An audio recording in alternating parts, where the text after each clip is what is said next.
Баршаңызға сәлем, денсаулық арнасына қош келдіңіздер. Жұмыртқаның қабығын қоқыс желегіне тастамаңыз. Әрбір әйел 30 жастан кейін өзіне күтім жасауды бастамаса, жас ерекшелігіне қарай тері де босап салбырай бастайды.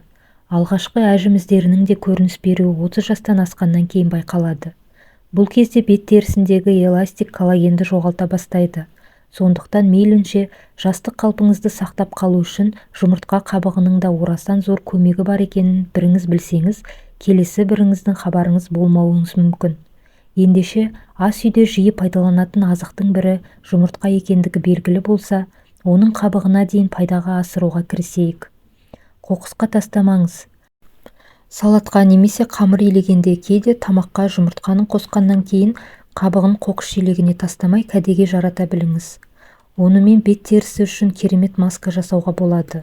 Ол үшін жұмыртқаны тазалап жуып алыңыз. Егер де сенімсіз болсаңыз, бүкіл микробтардан тазартып алу үшін сірке суымен де жусаңыз болады. Жұмыртқаны жарып, ішіндегісін ыдысқа салған соң, сыртқы қабығында қалып қойған жұғынды да саусағыңызбен алып, тазартылған бет терісіне жағып қойыңыз. Қабықтың ішінде сиқырлы қабықша болады.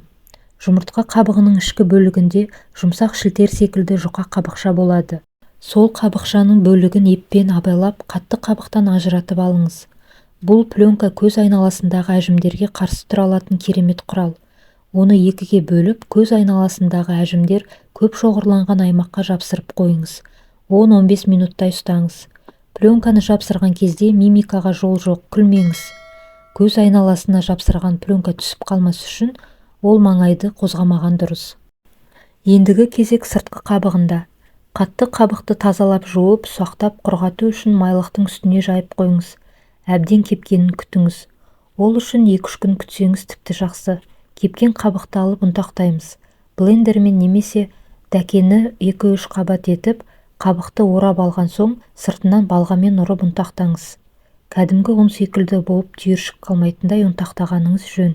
Себебі масканы бетіңізге жағу кезінде қатты қабықтың бетіңізді жырып, теріге зақым келтіріп алмас үшін. Содан кейін бетіңіздегі ақуызды жуып тастайсыз. Бетіңіз құрғағанша маска дайындап алатын уақыт бар. Ол үшін бір ас қасық кез келген айранға немесе йогуртта жарайды. Бір шай қасық ұнтақталған жұмыртқаның қабығын салып араластырып алыңыз. Соңынан бетіңізге масканы щеткамен жағып шығыңыз. Қолмен жағуға болмайды. Және уқалаудың массаждың қажеті жоқ. Жай ғана масканы жағып шығыңыз да 15 минуттай масканың кепкенін күтіңіз. Кепкенін байқау үшін саусағыңызбен бетіңізден ұстап көріңіз.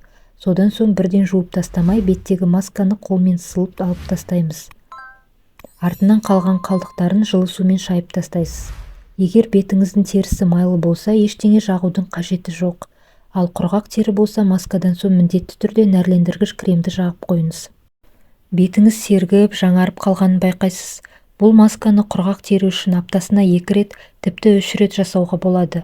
Майлы тері үшін аптасына 1 рет осы масканы жасап тұрсаңыз жеткілікті. 4 аптадан соң теріңіздің жасарып, әжімдеріңіздің тартылып, әдемі теріге ие болғаныңызды сезесіз. Қолдағы бармен ас үйде жиі қолданатын, бірақ біз көбінесе қажетсіз деп санайтын жұмыртқаның қабығымен ақ керемет нәтижеге жетуге болады. Жасап көріңіз, өзіңіз де таң қаласыз. Құрметті көрермендер, егер де ақпарат қызықты болса, пайдалы болса, қазақ тілді арнаның дамуына үлес қосып, арнама тіркеліп, қолдап кетулеріңізді сұраймын.